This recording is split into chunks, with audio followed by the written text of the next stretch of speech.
Braun and Clarke's 6-stage thematic analysis. How might you use this in your own research? Keep watching because I'm going to walk you through that using some examples. This video is the first one in a 2-part series that I'm doing about Braun and Clarke's thematic analysis. This one is the nuts and bolts, the how-to. In the next one, I'm going to be covering some FAQs, so make sure you come back for that. If we've not met before, hi, I'm Dr. Elizabeth Yardley, and I've spent the last 20 years supporting social science graduate students through their dissertations. Qualitative research is my jam. And thematic analysis is one of the most common analytical methods that people use when they've got qualitative data. And Braun and Clarke's thematic analysis is essentially a process for identifying patterns or themes within qualitative data. So it involves taking thousands or multiple thousands of words of qualitative data. That might be from interview transcripts, from focus group transcripts, from online forums. It might be open-end responses to a survey question, and making sense of that through a framework of themes that you develop.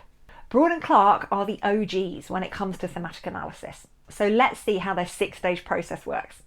And I have an example from a completely made up piece of research to walk you through it. It's an extract from a fictional interview transcript from a project looking at people's experiences of remote working during the COVID-19 pandemic.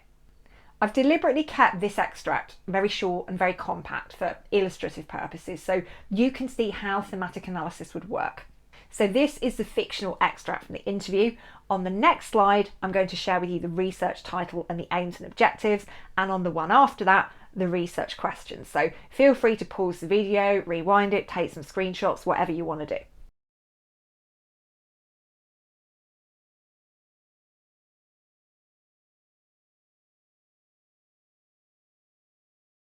So that's what we're working with. Let's take a look at the 6-stage process we'll be following.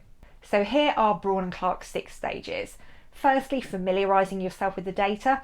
Secondly, generating initial codes. Thirdly, generating initial themes. Fourthly, reviewing those themes. Fifthly, defining and naming the themes. And sixthly, writing up. So first up, familiarising yourself with the data. This step involves immersing yourself in that data, whether it's interview transcripts, survey responses, whatever. The goal here is to get super familiar with the content. How do you do that? You read and then you summarise. Now firstly, read through it without taking any notes. Now I know that this is quite difficult for some people. I am one of those people. I've got this urge that whenever I've read a few lines or a paragraph, I want to write something down about it or I want to highlight something. Resist the urge to do that. The aim at this stage is just to read through it, start absorbing it, start taking it in. Don't take any notes on it, don't start highlighting or underlining or assigning any meaning to anything because there's plenty of time for that later. You just want to get to know it, have a look around it. It's kind of like when you're looking at a new place to live. You don't go and look at a house or look at an apartment and on the first viewing you go and you sit yourself down on the sofa and order a Deliveroo. You don't go and lock yourself in the bathroom and take a shower because that would be weird. You wander around it, you familiarise yourself with it, you get a feel for the layout. And that's what you need to do here. You need to get a feel for the data. Now, once you've familiarised yourself with it, what you need to do next is summarise it. So go and grab a pen and a piece of paper and read through the interview transcript, the focus group transcript, whatever it is you're dealing with, and write a couple of sentences for every page of text that you've got, just summarising what's there. This way, you're interacting with that text. You're getting into it, you're picking things up, you're examining them, rather than just passively reading it. But you're not yet coding. That comes next. At the moment, all you're doing is summarising. You're just giving a high-level overview of what's there. Now, before we get on to the next stage, which is coding, if you are currently doing a thematic analysis, I want to know about it. Drop a comment underneath and let me know the kind of research that you're doing it on. Seriously, leave a comment because I would love to know more about your research. I am a bit of a geek when it comes to other people's research, so don't hold back. So at this point, we have familiarised ourselves with the data. We've read through it a couple of times. We've summarised what's there. What comes next is coding. So you're generating some initial codes. So in this step where you are coding the data, what exactly does that mean? What you're doing here is you are identifying specific pieces of content that are relevant to your research topic. So you're breaking the data down into smaller, more meaningful pieces. This means looking really closely at it and essentially sticking labels on particular pieces of the content. And those labels are codes. So each code, each label represents a different aspect of your data. and it's helpful to you in terms of organising and categorising that information. Let's get the example up on the screen. So here we can see 5 codes or 5 labels, and we can see the piece of content that we've attached those codes to. So take, for example, this particular thing that the person said in the interview. When I was in the office, I had a clear boundary between work and home, but now I was working from home, it felt like I was always on the clock. And the code or the label that we've attached to that is one that we're calling boundary blurring. Let's take a look at another one. I missed the casual conversations and camaraderie that came with being in the office. It felt isolating at times, especially since I live alone. That passage of text, we've attached the code social isolation to. So in this stage, we're breaking down the data into meaningful segments and we're putting labels on those segments or codes. These labels or codes, they capture the essence of the content and they help you get ready to generate themes, which is what we're doing in the next step. If you're finding this video helpful so far, please do take a moment to give it a thumbs up because this makes a huge difference in helping other people find it too. So stage 3 is about generating initial themes. We've coded the data, we've got those nice labels attached to the data. Now it's time to get to the next level, themes. So you generate initial themes. And I'm using the word generate rather than discover or find or uncover because you are the one creating these themes. Themes aren't things that are hidden within your data that you have to go digging and mining for. You are creating these themes. These themes aren't kind of lying there undiscovered waiting for you to dig them up. They're not emerging. You are creating them, you are generating them. And Braun and Clarke's process is a reflexive one, which means that you're always consciously aware of your own biases, your own positioning, what you're bringing to the party. You approach the data with certain assumptions, certain preconceptions, and that impacts on you because you make sense of what the data means from that perspective. So when you generate themes, when you identify concepts, you need to narrate that. Explain why they're significant, what they signify, and why you interpret them that way. Think about the assumptions that are driving your interpretation. Why have you interpreted it in that way? Think about how that relates to various contexts: theoretical, social, cultural, political. So develop and construct your own arguments around these themes and why you've generated them. We also need to spend a little bit of time getting super clear on what themes are and what they're not. A theme in thematic analysis is a central organising concept. It's a centre, it's a core around which other things evolve. It's kind of like the sun in the solar system. That's the analogy that Braun and Clarke have used. And just as the planets orbit the sun, a theme might encompass multiple facets or sub-themes. But ultimately, they all come back to a central point or a central idea. Now this differs significantly from a topic summary. A theme is not a topic summary because themes, they capture the deeper essence of the data. They convey a more comprehensive understanding of the topic. Now I can kind of feel myself becoming quite abstract and conceptual here, so I think we need another example. Think of themes like the main characters in a movie. And just as the main characters drive the plot and bring the story to life, themes are the key ideas that drive our understanding of the data. Each theme is like a main character, with its own unique character, its own unique role to play.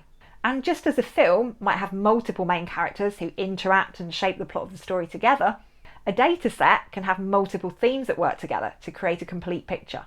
And these themes are like the main characters who guide us through the twists and the turns of the plot, helping us to see that bigger picture and understand what the story is really about.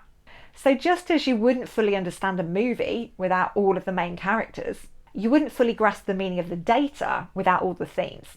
They are like the stars of the show, guiding us through the story and helping us make sense of it all.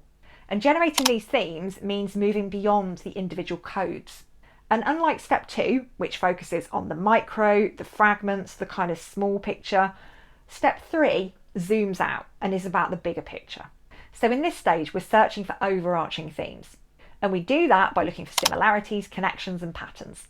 For example, the code's communication challenges and productivity impact might be part of a broader theme called shifting dynamics in relationships at work. The code's boundary blurring, social isolation, and benefits of remote work might be part of a broader theme called boundaries between work and home life. So this stage is all about synthesizing that coded data. It's about generating deeper meanings and insights that go way beyond the surface. Now, a lot of people get stuck on the difference between stage 2 and stage 3. the coding and the generating themes. So let's spend a little bit of time on that now.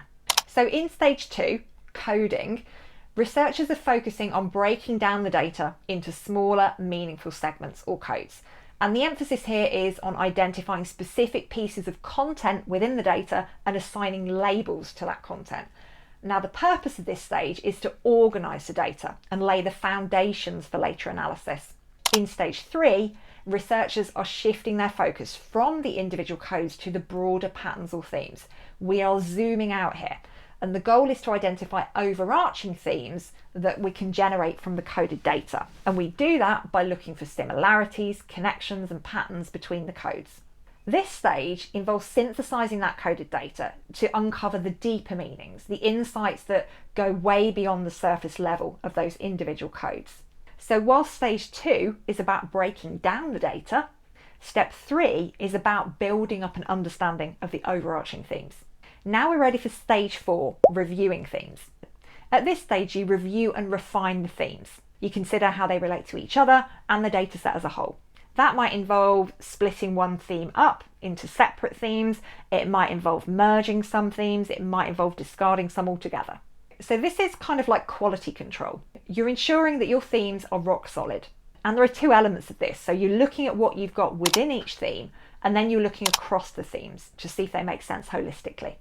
Let's take a look at some examples again. So let's take theme 1, shifting dynamics in relationships at work.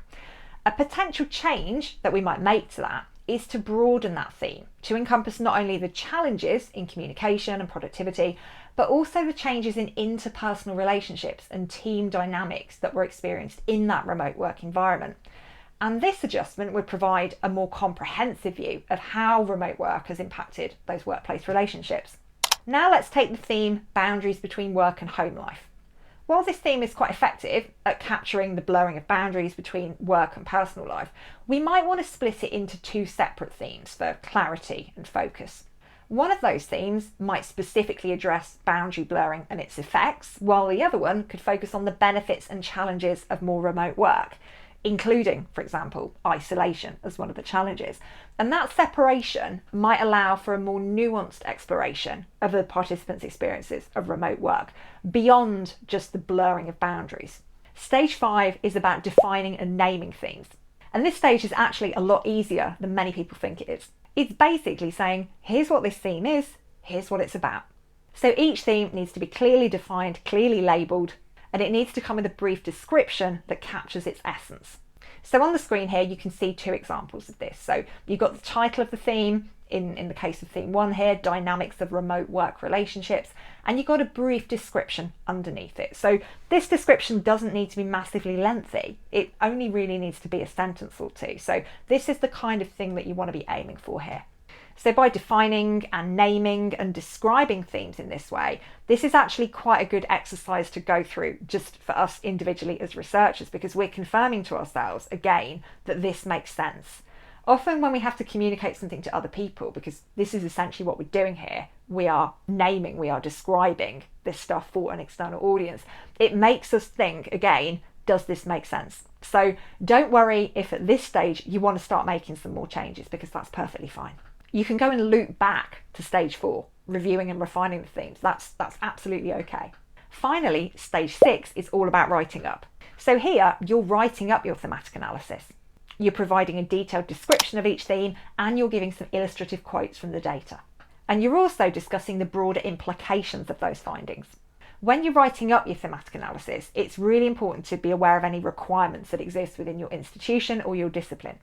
There might be some specific quirky ways in which your discipline expects you to write this up, so you've got to make sure you're aware of them. Now, what's going to appear on the screen next is an example of a write-up. So if you want to pause the video, take your time to have a look at what's there, feel free to do so.